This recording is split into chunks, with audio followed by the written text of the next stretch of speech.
Hello everyone. तो आज हम पढ़ने वाले हैं बहुत ही इंटरेस्टिंग टॉपिक जिसका नाम है ब्लड ग्रुपिंग, जो कि एनसीईआरटी में 2 टाइप्स से दे रखी है, ABO grouping and RH grouping, जो कि पूरे वर्ल्ड में जानी जाती है। तो एबीओ ग्रुपिंग क्या होती है? एबीओ ग्रुपिंग होती है वो डिपेंड करती है, जो हमारी आरबीसी होती है उसके ऊपर एंटीजन पाए जाते हैं, उसके ऊपर डिपेंड करती है। एंटीजन क्या होते हैं? एंटी मतलब होता है एंटीबॉडी, एंड जेन मतलब क्या होता है? Generating substance. और जो एंटीजन होते हैं वो प्रेजेंट होते हैं अपनी आरबीसी पे, जैसे क्या बोलते हैं? सेल्फ एंटीजन बोलते हैं। एनसीईआरटी में एक ब्लड ग्रुप की टेबल दी है, तो आइए उसे समझते हैं। जैसे कि ब्लड ग्रुप ए है तो उसकी आरबीसी पे एंटीजन होगा तो वो ए होगा, इसी वजह से उसको ब्लड ग्रुप क्या है? ए है।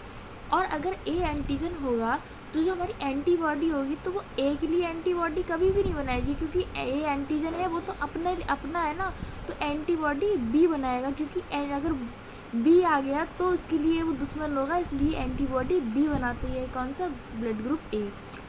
और अगर ब्लड ग्रुप बी है तो उसके पास बी एंटीजन है, तो उसके पास बी अपना है, तो अपने के लिए कभी एंटीबॉडी नहीं बनाएगा, तो एंटीबॉडी किसके लिए बनाएगा? ये ए के लिए बनाएगा। और जो ए बी है इसके पास एंटीजन ए बी है और बी भी है।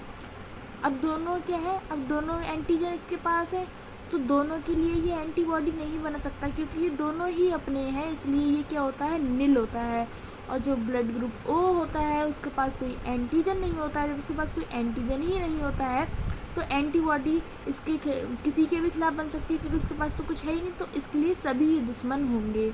और अगर डोनेट करने की बात आती है तो पहले एक कॉन्सेप्ट को समझते हैं, उसके बाद देखते हैं। जो एंटीबॉडीज़ होती हैं एबीओ, तो वो नेचुरली प्रेजेंट होती हैं बॉडी पर। और इसमें क्या होता है? डोनर होता है जो उसका एंटीजन चेक किया जाता है, और जो रेसिपिएंट होता है उसकी एंटीबॉडी चेक की जाती है। कभी भी एंटीबॉडी और एंटीजन सेम नहीं होना चाहिए। अगर किसी का ब्लड ग्रुप ए है डोनर का, तो वो ए वाले को देगा। कैसे? क्योंकि उसके पास एंटीबॉडी बी है, तो ए और बी तो मैच नहीं कर रहे हैं, बट जो बी वाला बंदा है वो बी वाले इस ए वाले को ब्लड ग्रुप नहीं दे सकता, क्योंकि एंटीजन और एंटीबॉडी दोनों की सेम हो जाएंगी।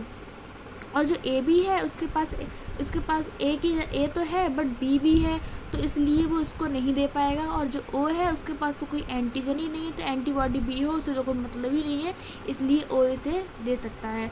तो यहाँ पे बस यही लिखा हुआ है कि जो ए ब्लड ग्रुप है वो ए को दे सकता है, और इसे ए दे सकता है, और इसे ओ दे सकता है। और जो बी वाला बंदा है इसे बी वाला दे सकता है और ओ वाला दे सकता है।